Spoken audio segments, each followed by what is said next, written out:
Santos da Gente, com Thelma de Souza. Toda semana, um novo programa. Olá! Começamos mais um Santos da Gente, o podcast semanal da vereadora Thelma de Souza. Às vezes parece que aqui em Santos está tudo bem, tudo uma maravilha. Mas se tem um lugar que simboliza a desigualdade social, que é um dos principais problemas do nosso país, infelizmente esse lugar é Santos. O déficit de moradia popular é um dos maiores problemas da cidade. Você não concorda com isso, Thelma? Eu tenho certeza de que a falta de investimentos em moradia popular só agrava essa desigualdade tão presente em Santos. Mas antes, eu quero cumprimentar cada ouvinte que nos acompanha em mais um programa do nosso podcast.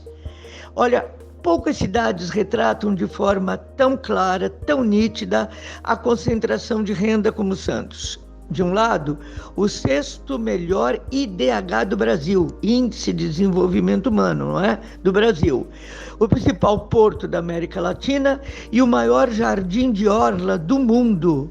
Mas, de outro lado, fica aqui o maior núcleo de palafitas do Brasil e é a terceira cidade do país em número de moradias desse tipo. Uma tristeza.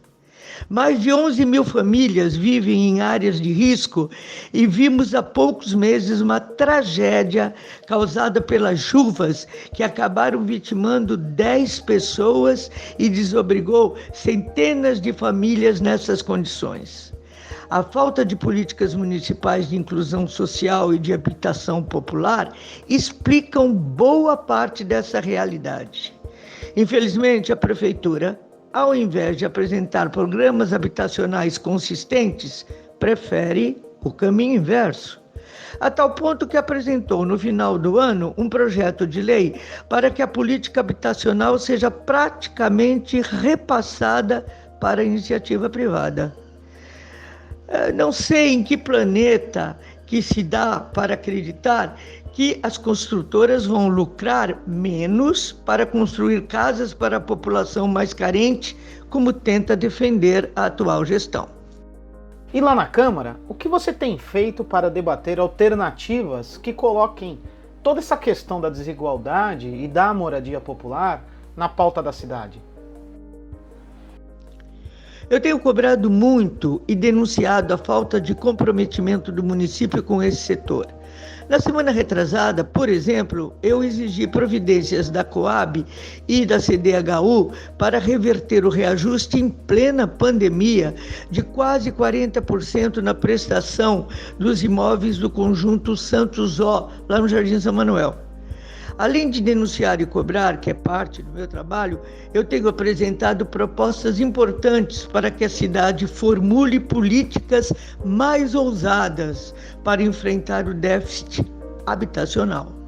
Um deles, lá do início desse meu mandato, cria o cadastro dos imóveis desabitados para fins habitacionais e que poderia ser uma alternativa, especialmente na região central, onde os cortiços condenam milhares de pessoas a condições de vida muito difíceis, com assédio moral e até casos de violência sexual infantil. Uma tristeza.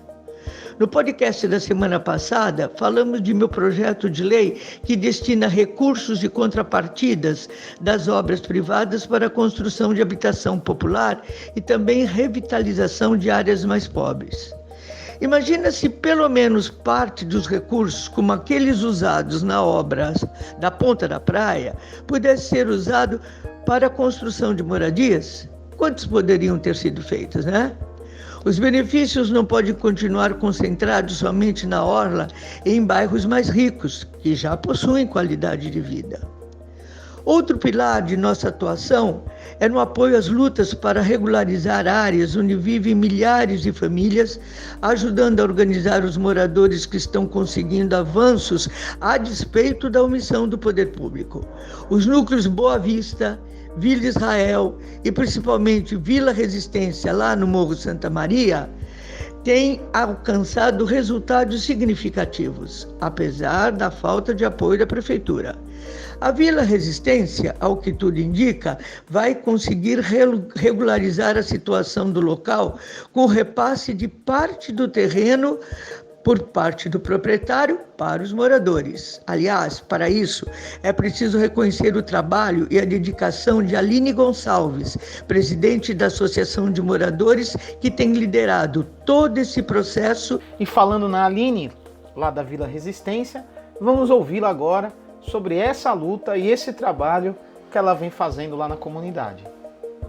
Meu nome é Aline Santana Gonçalves, sou presidente da Associação de Moradores da Vila Resistência, localizada no Morro Santa Maria. Hoje temos 250 famílias que moram hoje nessa localização.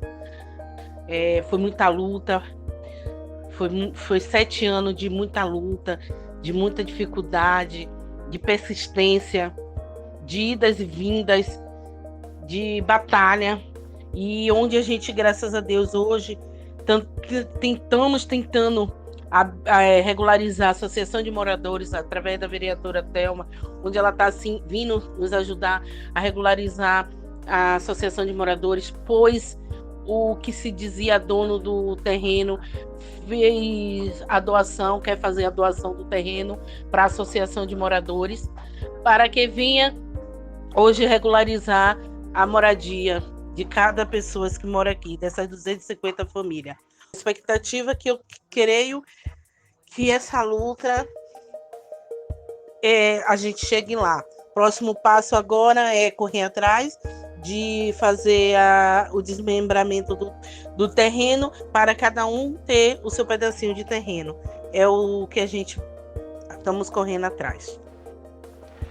A gente também vai ouvir a advogada Gabriela Ortega, que tem uma atuação importante no apoio aos movimentos de moradia em Santos. Gabriela, como você avalia a situação da habitação popular e dos movimentos de moradia aqui em Santos? Olá, eu sou Gabriela Ortega, sou advogada popular de direitos humanos e atuo especialmente na área de moradia.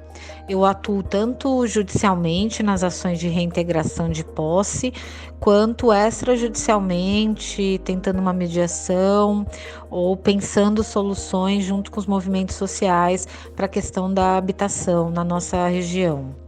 Na minha avaliação, é que não existe em Santos uma política de habitação popular, não existe uma discussão, uma ideia, sequer uma vontade de discutir essa questão.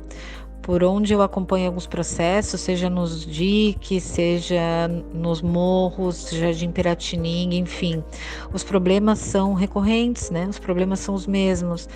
E o que a gente vê são as pessoas sendo despejadas, algumas simplesmente ao Deus dará, outras recebem um auxílio aluguel por alguns meses e depois a gente não sabe o que acontece com essas famílias, né? Outras são levadas aos conjuntos habitacionais, mas na categoria de mutuário, né? Ou seja, elas vão, mas vão com carnê e que depois a maioria volta para as favelas, para as palafitas. E não dá para a gente pensar numa sociedade mais justa, mais igualitária, se a gente não parar para pensar na questão da habitação. E eu penso que a moradia, né, a moradia digna, a moradia adequada, ela é um direito fundamental e ela é pressuposto para a gente discutir outros direitos. A gente não vai conseguir ter uma discussão sobre saúde, sobre educação, se a gente não pensar que essa pessoa vai ter uma casa para morar, né? E uma casa não é um teto e 4 paredes, né? A casa é isso também, mas ela é o saneamento básico, elas são condições mínimas, ela é você ter segurança na posse, enfim. A gente não pode imaginar que uma pessoa tem uma moradia adequada se ela não tem ali perto da casa dela uma creche, uma escola, uma policlínica, né, uma UPA, um transporte público. Então, eu acho que a questão da moradia, ela é um eixo, mas que ela tem que perpassar por todos os outros campos de direitos sociais, né, que eu já falei aqui. É importante registrar que, naquilo que Santos tem avançado em moradia popular, é por conta da atuação de pessoas como a Aline, da Gabriela, porque, infelizmente, quando o poder público não tem sensibilidade e compromisso com a população mais excluída, as conquistas sociais só acontecem a partir de muito esforço e organização de movimentos e de coletivos, a partir de muita luta da população. E é essa visão que precisa ser mudada. O combate à desigualdade e à exclusão social tem que voltar a ser uma prioridade em Santos, como foi na época em que eu fui prefeita, você lembra? A urbanização do dique da Vila Gilda, por exemplo, teve início nesse período. A eleição deste ano, que acontece daqui a poucos meses, será uma ótima oportunidade para esse debate e também para cobrar comprometimento de quem deseja ser prefeito ou prefeita, vereador ou vereadora na nossa cidade. E chegamos ao fim de mais um programa. Obrigado a todos que nos ouviram até aqui. Nosso e-mail para sugestão e críticas é o santosdagente@gmail.com e até semana que vem. Muito obrigado. Você ouviu o podcast Santos da Gente.